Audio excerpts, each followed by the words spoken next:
हैं, हर ऋतु में बसते हैं, हर कुछ करके और कराते हैं।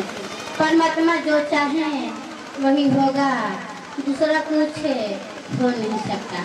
हर कुछ करते कराते हुए भी कलम से परे होते हैं। जैसे रसोईयादारी भोजन बनाकर सबको खिलाती हैं और बचा हुआ भोजन स्वतः खा जाती हैं, ठीक इसी प्रकार से परमात्मा जन्म देकर पालते हैं, ज्ञान देकर संभालते हैं, सम्मान देकर आदर देते हैं और अहंकार देकर पुनः कुकर्म की ओर चलाकर नाश करता यही है, यानी परमात्मा ही है। हम सभी प्राणी न कुछ लेकर आए हैं न कुछ लेकर जाना है। जो कुछ भी किए यहीं पर, जो कुछ मिला यहीं से और यहीं पर छोड़ के चले जाते हैं। मानव की जीवन लीला बच्चों के खेल की तरह है। जैसे बच्चे मिट्टी का बहुत सारे ऐसे वस्तुएं बनाकर खेलते हैं, पुतला पुतली घर मकान। जैसे ही खेल समाप्त हो जाता है वैसे ही तोड़ फोड़ छीट फेंक कर चले जाते हैं। आज जो खेल खेले कल के लिए बहुत बड़ी यादगारी यानी हानि लाभ से जुड़ा हुआ होता है।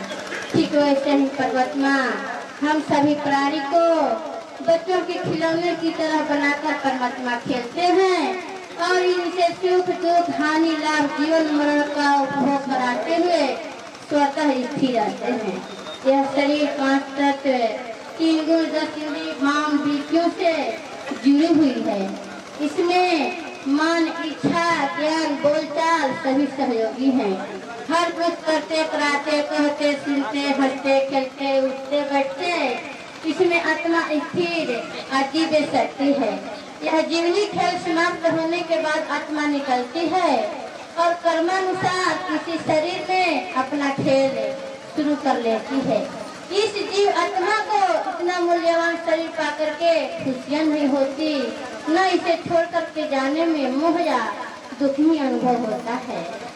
हम सभी प्राणी इस नाशवंत शरीर पर विचार करें, यह क्या है और क्या हो जाता है। अनुभव करने से सिद्ध होता है कि यह शरीर किसी का है, न हुआ है, न होगा, न होने वाला है। जब यह शरीर किसी का है, न हुआ है, न होगा, न होने वाला है, तो ऐसे नाशवंत शरीर पर मोह चिंता घमंड क्या करना है। जब तक है तब तक अच्छा देखें, अच्छा सोचें, अच्छा बोले, अच्छा करें। न बुरा बोलेंगे, न बुरा सोचेंगे, न बुरा करेंगे, न बुरा देखेंगे, न तो इसे मोह ही होगा, न तो किसी प्रकार का कष्ट। हम सभी प्राणियों का इसके प्रति विचार ऐसा ही होना चाहिए। अभ्यास करना मानव का धर्म है, अध्ययन करना कर्म है, चिंतन करना उनकी युक्तियाँ और समझदारी है। इसलिए आप लोग चिंता छोड़कर चिंतन करें। व्यवहार के बिना संस्कार नहीं बदलती है। यदि हमारा परिवार चोर बदमाश हत्यारा है तो हम भी वैसा संगत में रहेंगे तो हमारी भी ढेर धारणा विचार वैसा ही बना रहेगा।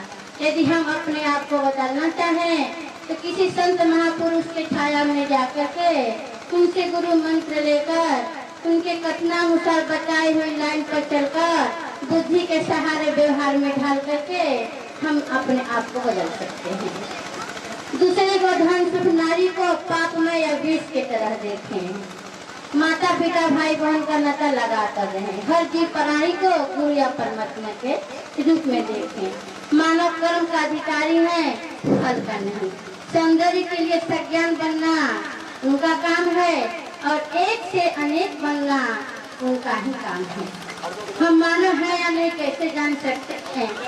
जानने का लक्ष्य है दूसरों का भलाई होते देखकर खुश होना, अपने भलाई की परवाह नहीं करना, प्रभुता को पाकर घमंड नहीं करना, समाज बनाकर चलना हर इंसानों का मुख्य गुण है। हम तुम का भेद मिटाकर ही हम समाज बना सकते हैं। समाज बनाने में निर्लज और प्रतिष्ठाहीन होना जरूरी है।